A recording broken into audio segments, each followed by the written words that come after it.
This podcast was made possible by our members on armchairhistory.tv. Use code ARMCHAIRCHATS for 60% off of your first month. Hello, and welcome back to the latest episode of the Armchair Chats podcast. Today, it's just me chatting, and I'll be answering some questions submitted by AHTV members. If you want to ask a question next time, make sure to check the feed tab if you're a member. All tiers may ask questions, but we'll prioritize the officer tier and sarge tier questions first. Alright guys, I've assembled some of your questions. Let me know how you guys like this format. I know maybe it's not as exciting if we don't have a new guest, but I figure some weeks we can do something like this, where you can either ask questions about our production or individual videos, or we can just chat about history and just keep things casual. I have broken down our questions into categories. So our first category that we have are personal and background questions.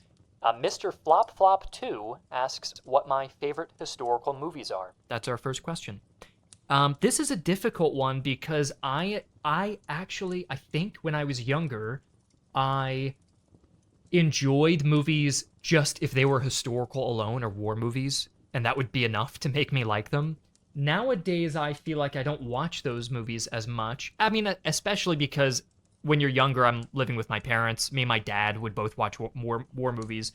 Now when it's me and my wife, it's like if she wants to have me watch a dance competition or like something like that, and I want to watch a war film, those things don't line up necessarily. So we have to compromise a little bit more. But I also just don't really like a lot of like war and history movies just by virtue of them being historical. So it's harder for me to pick those movies that I like.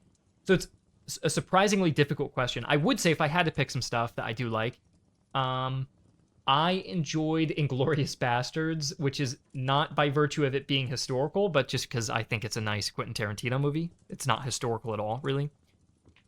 Saving Private Ryan's like a classic, but that movie to me seems so cliche that I don't have much to say on it.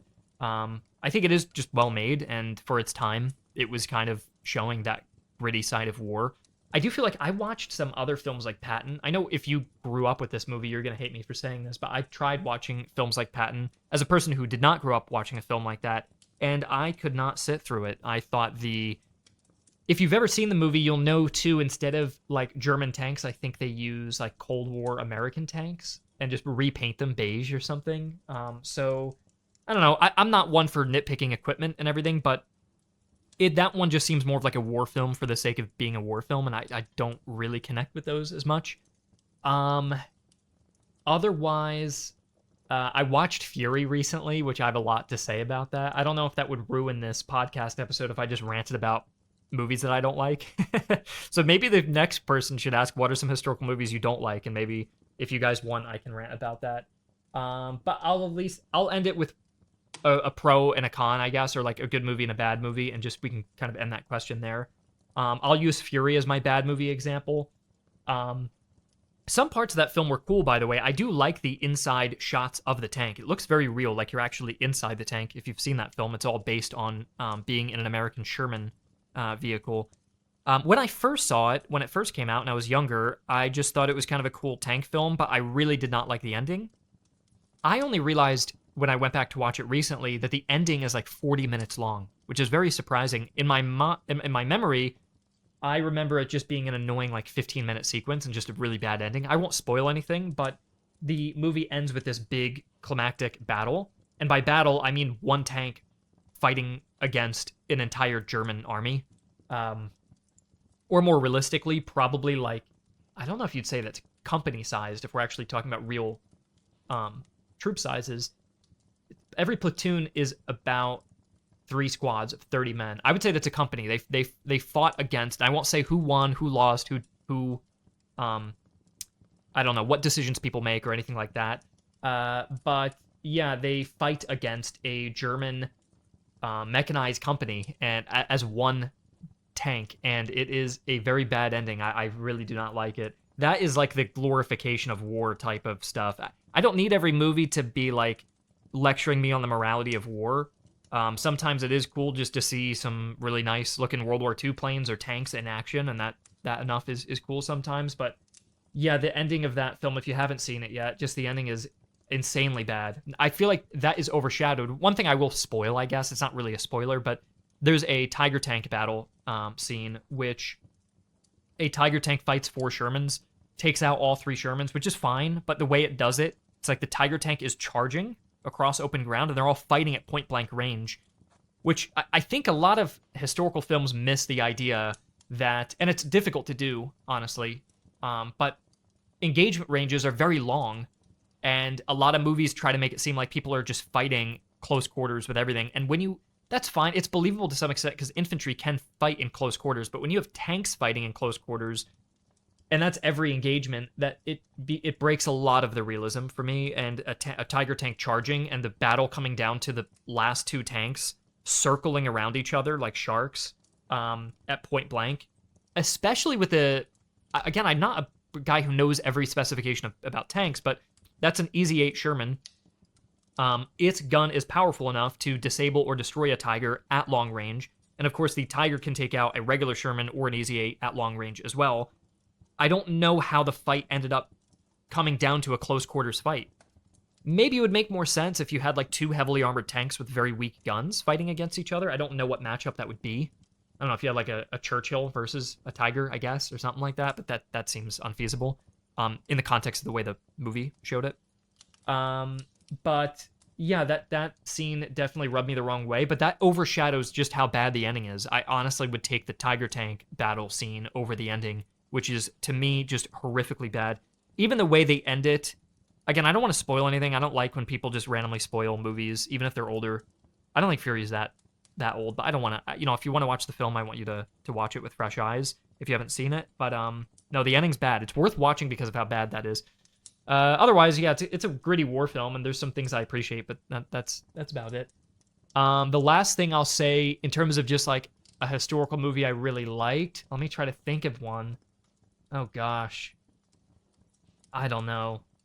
Is there anything from Kubrick that I like? Because I remember watching Doctor Strangelove, which you could, again, this is the thing, like Doctor Strangelove, I guess, is kind of historical, and but that's not the purpose of the movie, right? Like the purpose of the movie is like comedy, like, and political, I guess, like political comedy and satire, and it just so happens to be historical. That's my preferred type of historical film, when something about the characters of the story is the most important part, and it just so happens to be set in history. I don't like when films say, well, it's historical. We don't really have good characters or good story, but just watch it because it's history. Films like I can list a bunch of films I don't like, but movies, especially by Mel Gibson, his war movies, which as a kid I liked, but I just can't watch those now because there's no purpose to them. There's nothing. When you watch The Patriot or when you watch Braveheart or even Hacksaw Ridge, especially, that movie's just like blowing things up for the sake of blowing things up. And I don't know, Hacksaw Ridge maybe is more forgiving because it's about a medic trying to save people, so at least there's some kind of spin on it. But the way they portray war is comical in some ways.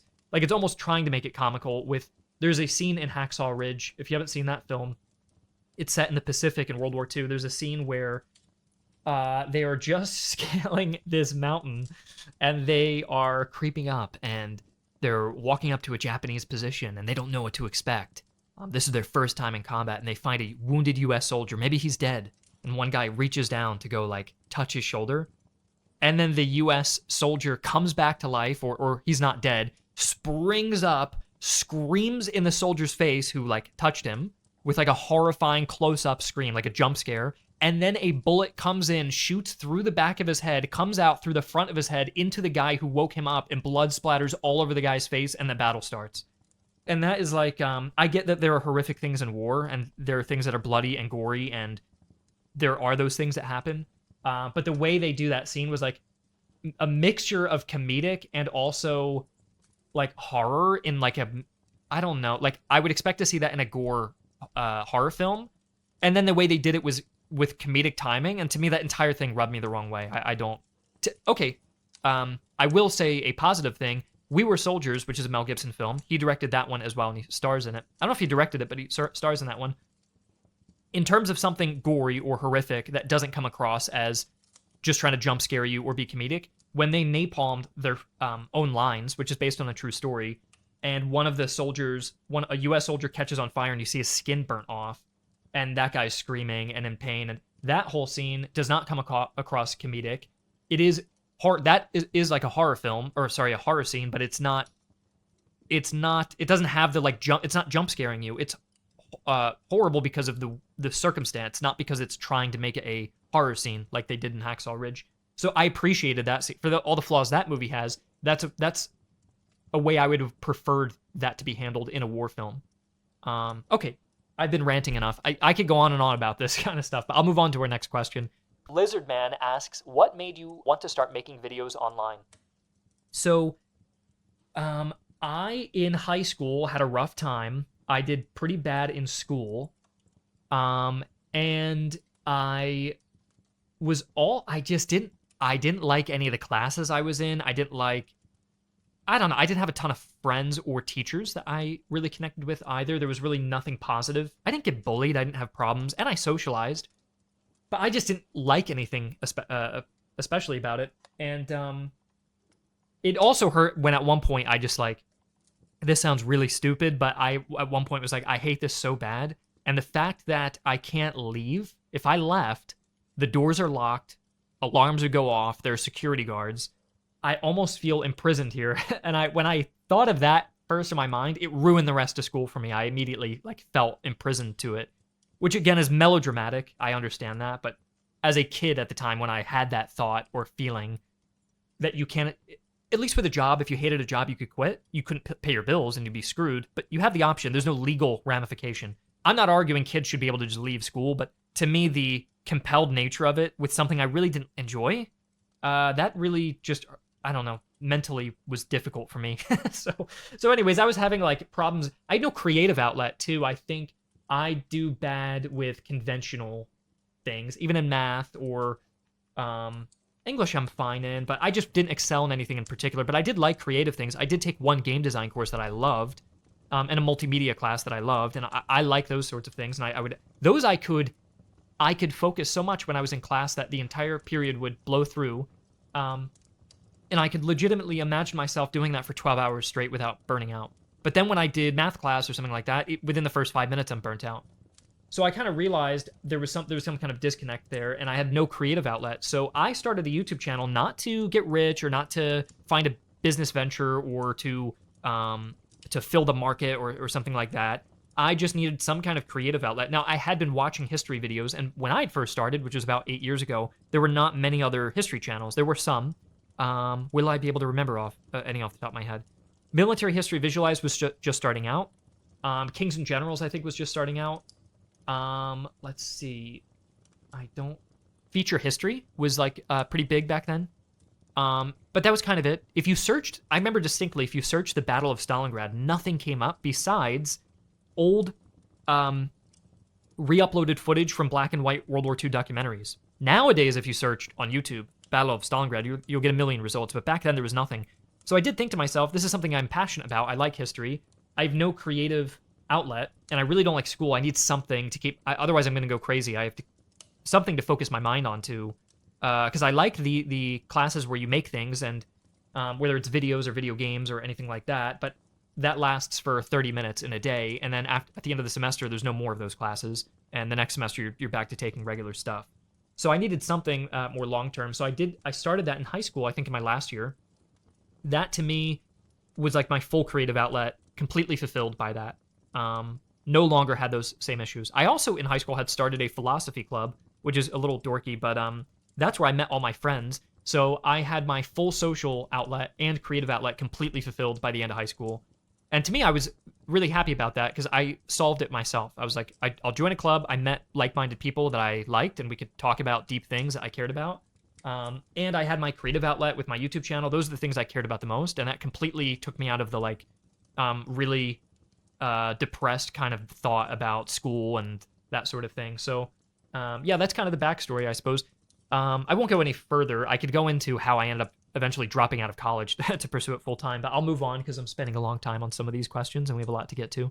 But yeah, I guess that's kind of the introduction story. In terms of how I got into history, that's also kind of a separate story, but yeah, I hope that suffices. Max History 888 asks, what made me choose the name Armchair Historian?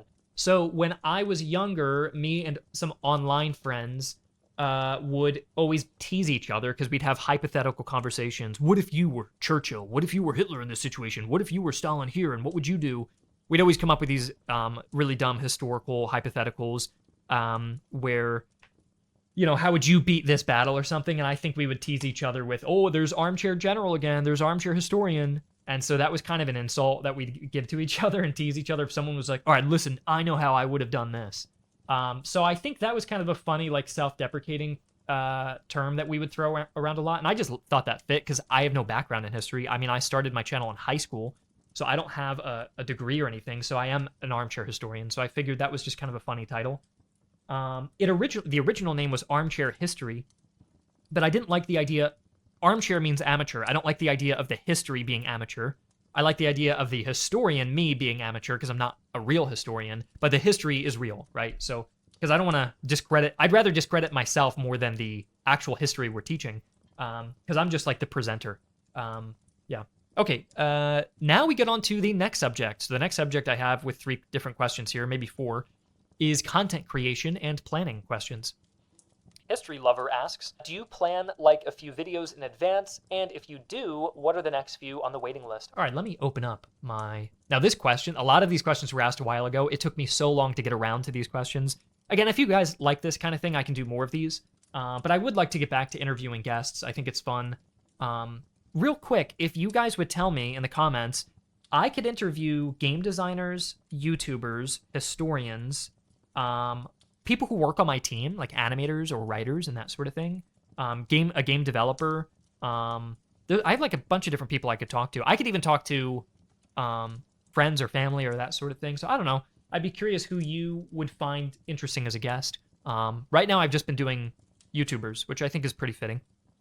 Anyways, though, to get to the question about what videos are coming up next, as of recording, the next batch of videos are on Mogadishu, the M1 Abrams tank, the fall of Gaddafi, and the Portuguese colonial war. Now, I believe by the time this podcast goes out, most of those will have already come out because the podcast takes a couple weeks to edit. But hopefully, since I give you 4 topics that are coming out, hopefully at least one of those will be new by the time you're hearing this. But yeah, we plan out videos. I mean, I have videos. It's June right now as of time of recording, and I have videos for pretty much the rest of the whole year already planned out. Yeah, I wish it wasn't that way. I wish I could improvise it more, but between the long production times and costs, and also, I don't know, just the very nature of YouTube, you need to plan stuff out, get it sponsored, get it made, study the trends and that sort of thing. I need to kind of plan things out in a little bit more detail. So it's a little less improv. All right, so I have questions.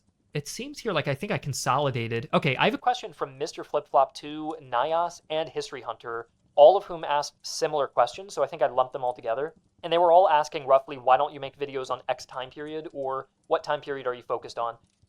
So I think people were asking, why don't you cover like ancient or medieval or whatever? So I guess I'll just kind of answer that broadly. In terms of doing more ancient or medieval topics, because right now we're doing like modern, World War II, and Cold War, so and some World War I. So in terms of just doing like anything from ancient to I guess the 1700s, the main thing is just the audience. Like on YouTube, whether we like it or not, it is a business. If a video doesn't get views, you don't get paid as much from it, and if you don't get paid as much, you can't produce animated content, right, with like high production values. So you always have to do videos that you think are gonna perform well. That's just the nature of things on YouTube. The website works a little bit differently because we can kind of do things what you guys want to watch, but on YouTube it needs mass appeal, right? So like on the website, we might be able to create a deep ancient history topic that a couple hundred or a couple thousand people are going to watch. On YouTube, you need hundreds of thousands, if not millions of people to watch it. So that becomes very difficult. I also think we built our audience a lot on World War II stuff, so it's a little bit harder to get viewership from that same audience on ancient and medieval topics and older stuff. I would like to try that out a bit more, but the other thing is cost, because if I do a World War II topic, we've already done topics like that. We might have reusable art or assets. But in the ancient and medieval periods, it's a little harder to get our hands on those kind of assets. Everything has to be made from scratch, and the viewership is lower. So it's higher cost and lower reward. So it just is a very tough fit for us. I would like to do that in the future. Maybe we will chip away and slowly build up an audience around those things. But for the time being, a lot of our stuff is World War II and modern. Okay, Timothy asks, are you planning on remaking older videos like the Spanish and Chinese Civil Wars? Those videos are dated. I probably wouldn't touch the Chinese Civil War. Maybe I would, maybe I wouldn't. I don't know. That's a tough one. It's just that conflict is so confusing, and I'm gonna mispronounce so much, and the commenters are never gonna be happy because there's so much going on. That's just such a big subject. It seems hard to cover so quickly. I don't know. I'll think about that when I don't have plans this year. Spanish Civil War has been on my list to redo because that's a little bit easier to cover. But I'm not sure just yet. I did put out a video on like Sweden's role in World War II, and it kind of bombed a little bit. So I'm not sure if I want to do Spain with like the minor countries of World War II. It's kind of tough. It's hit or miss right now with World War II. So I'm not quite sure. Cosmos Studios is asking, will we do alternate history? I have seen alternate history trending a little bit more. I've seen more alternate history channels appear recently.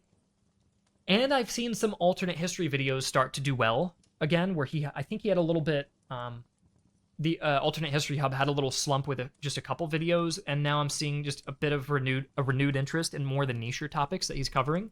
Whereas some of the topics I'm covering are kind of getting a bit of a slump where people feel like they've already heard it before. They already know about World War II over the years, and lots of channels covering it. So I do feel like alternate history in general is making a resurgence.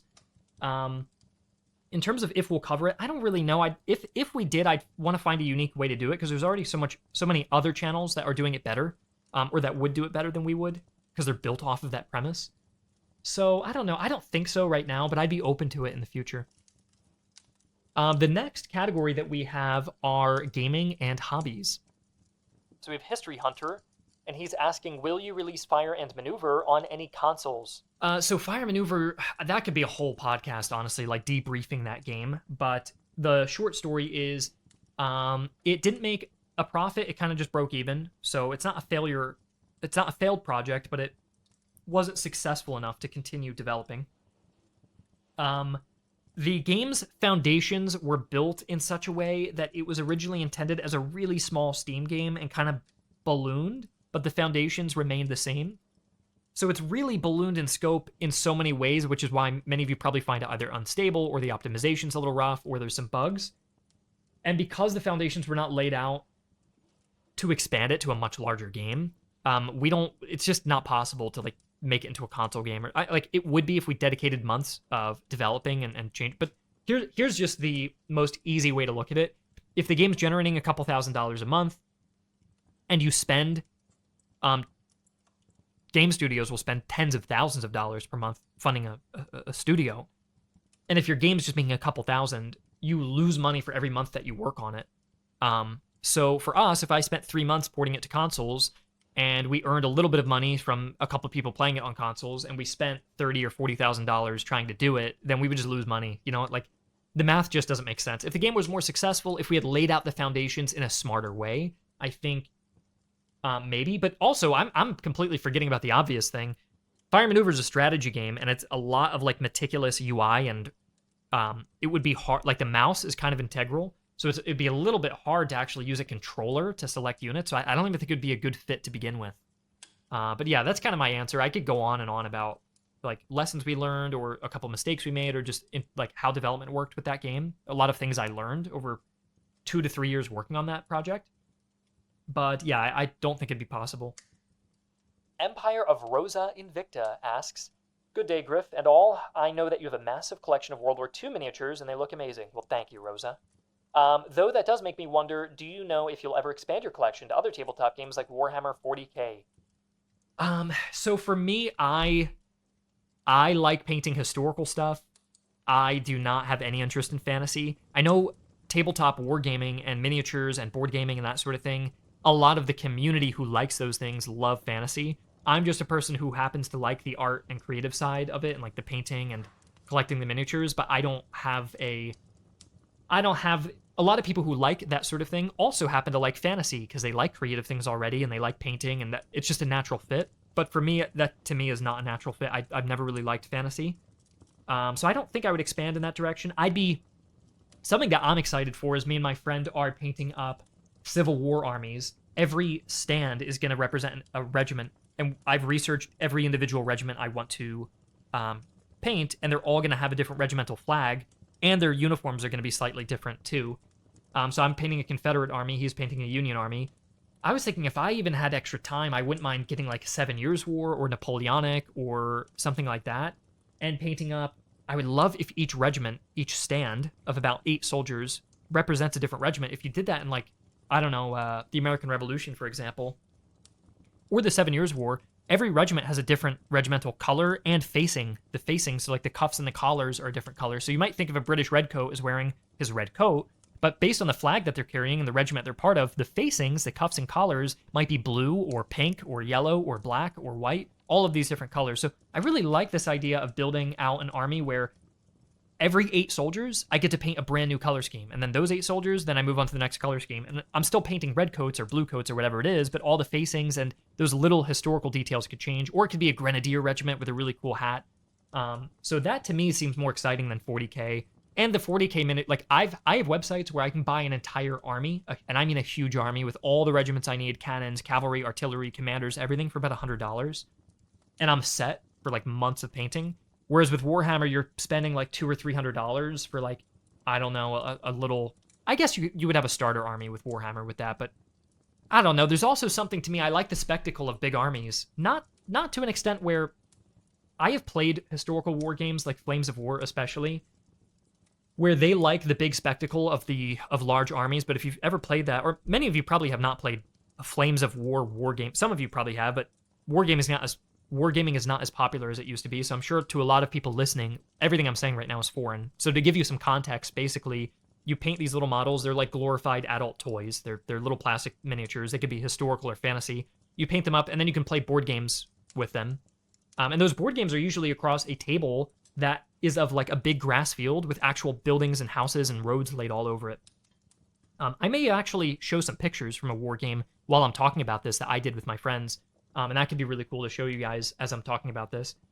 Ignore how bad the grass looks. I just bought a new battle mat. The old one I had is reflective, so you'll see all the lighting reflects off the grass, which doesn't look good. Whereas I have a new one where it's matte, and it just looks way better. So that'll be for next year when I do my big Civil War thing. I'll have a huge table with all the Civil War figures with a really nice mat and terrain. Anyways, I don't know where I was going with this. But with Flames of War, that's a popular World War II war game.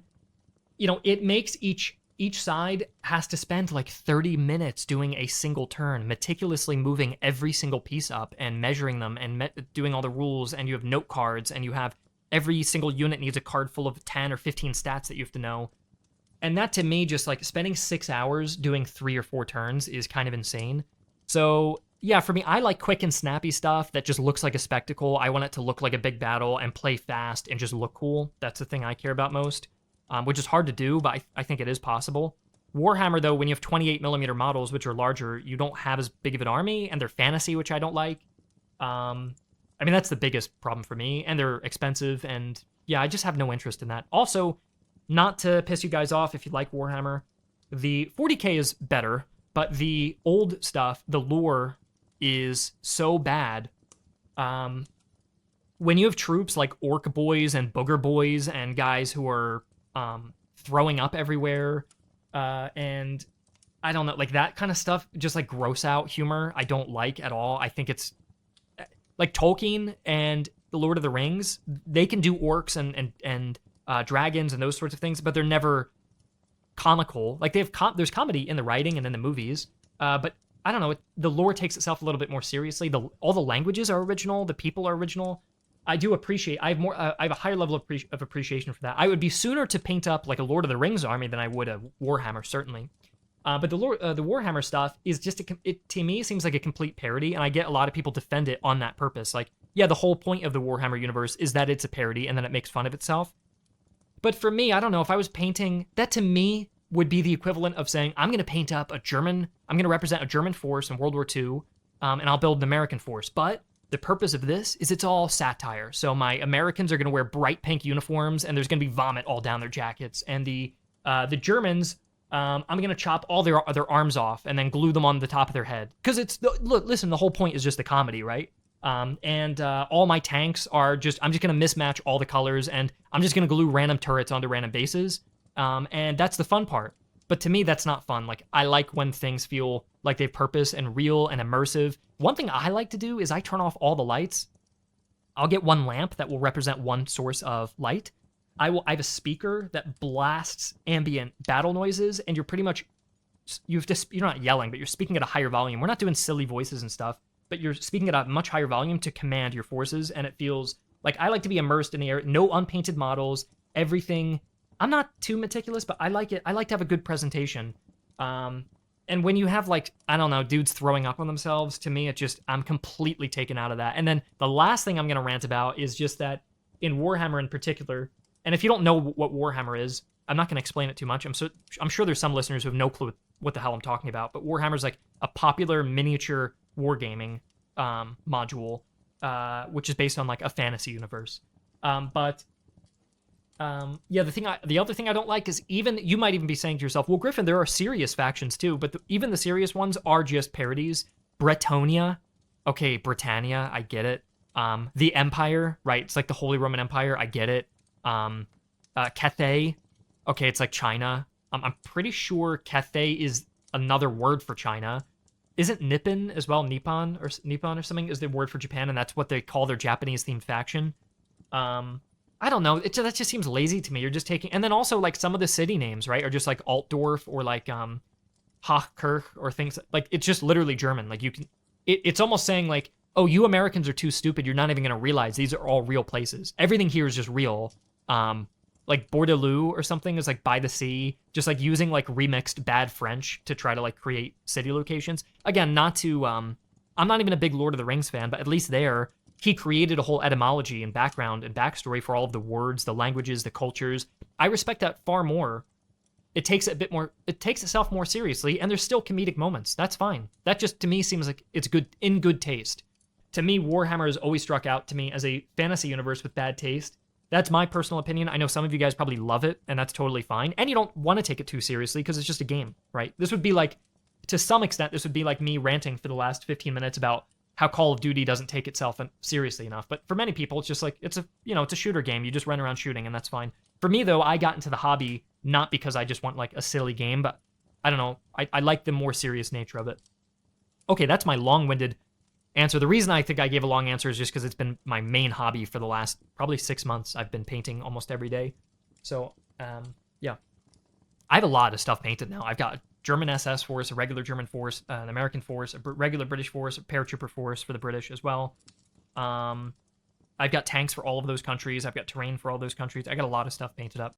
Before we continue, I'd like to take a moment to thank our supporters on armchairhistory.tv. AHTV is our own streaming service that hosts hundreds of history videos with new exclusive content released every single week. By signing up today, you can listen to all of our podcast episodes ad-free and on the go using our mobile app. Additionally, if you upgrade to the Sarge or Officer tier, you gain access to the complete version of every podcast. Use discount code ArmchairChats for 60% off of your first month.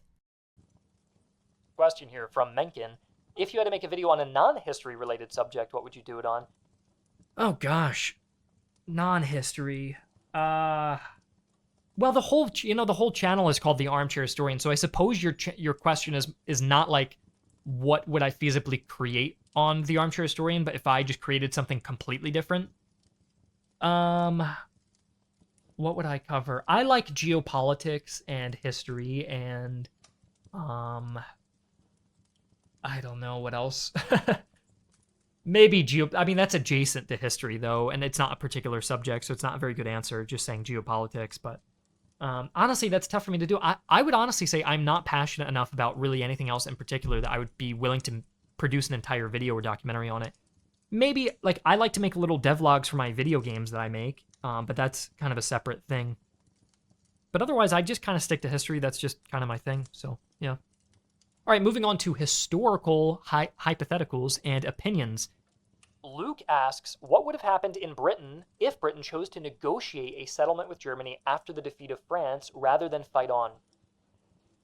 This is a difficult question. I think the most intuitive answer, the shortest answer, is the war probably would have gone on longer, and that the Soviet Union would have eventually beat the Germans.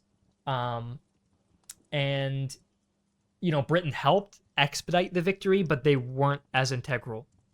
However, the one counterpoint I will say to this is, do I want to say maybe one or two things on this? The counterpoint is, The Soviets were so heavily reliant on Lend-Lease coming in from America and Britain, especially. In fact, I had posted, as of now, early June 2024, I posted a poll on my YouTube channel, or a quiz, about the most produced British tank. And it wasn't like the stuff you were seeing in Normandy, like their Fireflies or the Cromwells and that sort of thing. It was Valentines. And a lot of Valentines, you'll actually see Valentines and some Matildas, those sorts of tanks you'll see on the Eastern Front, actually. So even the British are sending over, I think, I could be completely wrong on this, by the way, but I think Britain produced, I think I read somewhere that Britain produced the most tanks out of everyone. It's just that they exported a ton of tanks and they were going everywhere. So I will say that the Soviets were super reliant on both Britain and America. And if Britain fell, or joined the Germans, or blocked off all that trade, and America couldn't get the Lend-Lease in for whatever reason, I don't know if Britain maybe cut off naval access, or, like I said, joined the Germans and was actively trying to stop the trade, I think the Soviets would have actually been in more danger. The British couldn't have taken on the Americans completely on their own, but they would have definitely stalled the Americans. So really the biggest changes in how World War II would have happened is, will the Soviets still get their Lend-Lease, or the amount of Lend-Lease that they were getting before? And the answer is probably no. So yeah, that's a huge factor. And would the British be delaying the Americans long enough that the Soviets could win? But if the Soviets are not getting as much Lend-Lease, would they have been able to win? Especially if the British... I mean, one thing I will say, too, a lot of revisionism has taken place where people are saying, well, look, we've over-glorified the Normandy landings and the Allied contribution to World War II. The Soviets were probably going to win on their own. I will say, though, that Normandy and Bagration were timed both in June of 1944. It was not like the Allies were doing their own thing. Like, Stalin was begging the Allies to open up another front. The Soviets were losing so many men. So I do feel like people underestimate what the Allies did, both on a logistical role and alleviating some of the pressure that the Soviets were dealing with. If the Germans knew there was no pressure, and in fact there was support from the British, and the British could fully hold the Western Front and for the Germans, and the Germans could take all of those troops off of Italy and France and move all of them to the Eastern Front, and the Russians aren't getting a Lend-Lease, I would think it'd be way closer, or I think the Soviets would actually have a good chance of losing. So if I were to recap, I would say, if you said the British and the Americans didn't join the war, but they continued their Lend-Lease, or they were even more aggressive with the Lend-Lease because they didn't need the equipment for themselves, I think the Soviets probably still would have won. It just would have taken longer. If you're saying, though, that the British really tried to help the Germans in the best way they could, they blocked trade from the United States, they didn't send anything to the Soviet Union, and they were actively helping the Germans and holding Britain and France in that Western area, I think the Germans actually have a higher chance than the Soviets did of winning. So maybe you could look at it this way. With the British support, to me, intuitively, and no Lend-Lease, that means I would say the Germans are now looking at like a 60 or 70% chance to win the war. However, I'd invert that stat. In real life, I think the Germans probably had like a 10% chance of winning, which is quite low. But if the British are just neutral, not stopping the Lend-Lease, maybe they're even contributing to it, but they're not in the war, then the Germans go up to maybe like a 30% win rate or 30% chance to win. I'm just kind of making these numbers up, but that's just kind of what I feel based on my knowledge. So it would really take active support and the active role of the British to stop trade coming in for the Soviet Union to really halt the Soviet war effort, I would say. And especially think about it this way too. Imagine the British, all those tanks they sent to the Eastern Front to help the Russians. Maybe if the British helped the Germans, maybe the British are Lend-Leasing the Germans and sending them equipment and materials and all of those materials that they're getting from their colonies. So imagine all of the iron and steel, zinc, all of these materials that go into building manufactories and weapons and tanks. All the British are gathering all those resources from all around their empire and sending it to the Germans and financing their war. That's where I get that 60 to 70% chance where the Germans could actually win it in that case. Because it's not only that the Soviets aren't being Lend-Leased, but if the Germans are actively being supported, that really changes things. And if all of that pressure is alleviated and the entire German war machine is all on the Eastern Front, then that to me feels like a different story. I think a lot of people don't realize how on the ropes Russia was for a little bit, or the Soviet Union was for a little bit, concluding with Barbarossa. Had Germany had a little bit more steam, or the Soviets had a little less steam, that kind of final blow, if Germany could have taken one or two cities like Moscow and Stalingrad, or Leningrad and Stalingrad, or something like that. I mean, they were far away from Stalingrad by that point, but if the British were actively sending in supplies and they had extra tanks and maybe extra men or volunteers, and the Soviets had no Lend-Lease to rely on for their second wind that they got to mount their own offensives, I mean, that would have been really, really tough. I don't know. It could have also ended with not the destruction of the Soviet Union, but the partitioning of most of its land, and then a Soviet state existing past the Urals or something like that. I don't know. So it's very hypothetical. I mean, this is like the largest military invasion in all of history, and then trying to guess what would have happened if one little factor changed, or a large factor in this case changed. That's tough. But yeah, I guess that's my answer for that. Okay, Browns fan is asking, what do you think would have happened if Mosley gained more traction and took power in Britain, and do you think they would get along with the Nazis?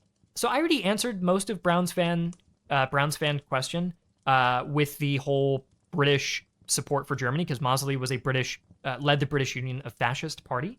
That doesn't necessarily mean he would have joined the Axis, right? Because the Spanish had the Nationalist Party. They weren't explicitly fascist necessarily, but they had fascist elements to them. But the Nationalists took over and they were quite friendly with the Nazis, but they didn't help them. So even if Mosley, in fact, they didn't Lend-Lease him or anything because they went through a civil war. So then we have to think, would Britain have gone through a civil war? Because part of the reason Spain didn't get involved, a good part, was because they were so devastated from their own civil war. So if Britain had their own civil war, they certainly wouldn't have helped the Germans or anybody at all at that point, because they would have just been focused on rebuilding. If he had a clean power takeover, then it's kind of referring back to my old answer. If the British were enthusiastically fascist in helping out the Germans, then I would say that like 60 to 70% win rate on the German side, just because, not because the British would have had like the best army and they could have tipped the scales and they would have sent a whole expeditionary force.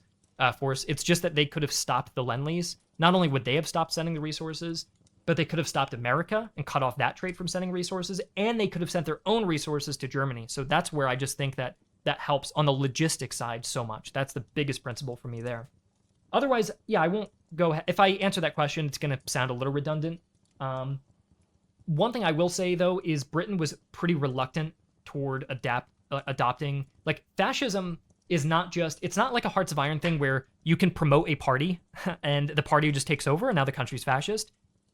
I think the country has to have a feeling where the populace is dissatisfied and disgruntled or oppressed, or has something to blame, or they have a struggle and they want to blame it on another nation or on another group internally. A lot of these things all need to add up to each other too. And Britain at that point had a large empire. They had won the First World War. They were isolated with their own kind of issues. There was no one really on the border who was an existential threat. To the Germans, they had an existential threat, humiliation, someone to blame within their own borders. I mean, a lot of things lined up. It's not like Germany magically became fascist. So for the British to become fascist, it'd be kind of like, the way I'd see it is more like Italy. But even Italy felt humiliated at the end of World War I. Britain didn't. So they would be, if we see Italy as pretty reluctantly fascist, like the people are not, I mean, the moment the Allies landed on Sicily, bang, the government fell. That's how fragile it was.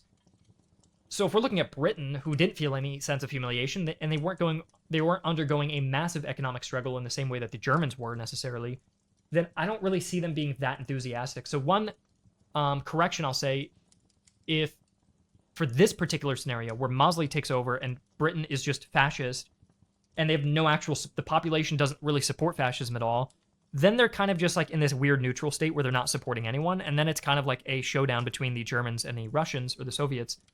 And then America could still intervene. And in that case, I think the Allies are still going to win. It's just a delay. But I don't think Mosley, like if you look at the rallies, not a lot of people supported him. And there were always counter rallies that were like 2 times the size. No one really liked him. I don't think he had the charisma, but more importantly, Britain didn't have the feeling that they were betrayed, humiliated, like any of these things. Of course, there were economic hardships in the 20s and 30s, but it just wasn't at the level as it was in Germany. And it didn't breed that level of radicalization and reactionary force.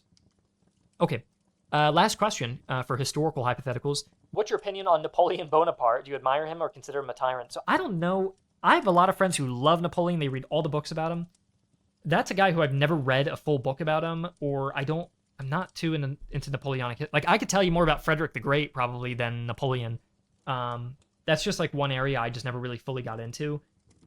in terms of viewing him as like a tyrant, I do find it interesting that history views him in like almost no negative light, despite him causing one of the most like deadly conflicts. Also, the Napoleonic Wars were long. It's over 15 years if you're including like the French Revolution and like those early wars. World War II's not that long. World War I's not that long. The 7 Years' War is only 7 years, so it's double the length of the 7 Years' War, which was on its own a global conflict. So yeah, that was a very long conflict. I'm pretty sure. Let's see how many years was the Vietnam War? Exactly how many years did we have?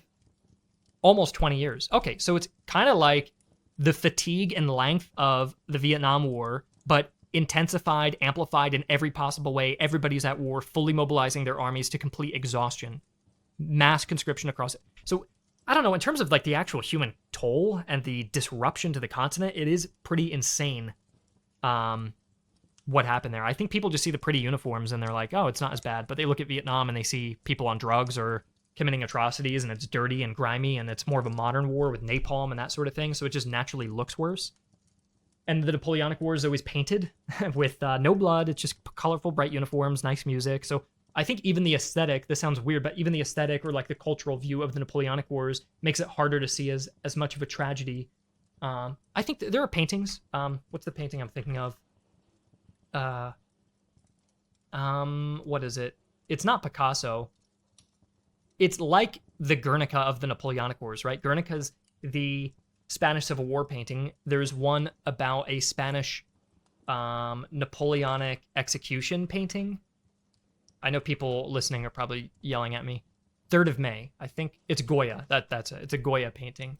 I always see those two paintings as kind of like two defining paintings of the struggle of the Spanish from the 1800s and the 1900s between 3rd of May and Guernica. But yeah, I think paintings like that show some of the brutal realities of the war. Also, like Napoleon going into Russia and losing almost everybody who went in. I mean, that kind of stuff is pretty horrifying. People look at the Eastern Front, and most games or movies that cover it do it in a very dark and gritty tone. It's very depressing, especially compared to the brighter tones they show in like Normandy. So I think even Napoleon's invasion through Russia and just some of the campaigns that were ongoing in the Napoleonic Wars, to me, have that same level of like despair and tragedy. So anyways, I don't, that doesn't necessarily make me view him as a villain necessarily, or a tyrant. I don't know. In some ways I do view him as a tyrant though, because I think some people who don't, you guys all probably know this who are listening, but some people, even myself, I have to remind myself, you think, oh, French Revolution, that's when France became a republic.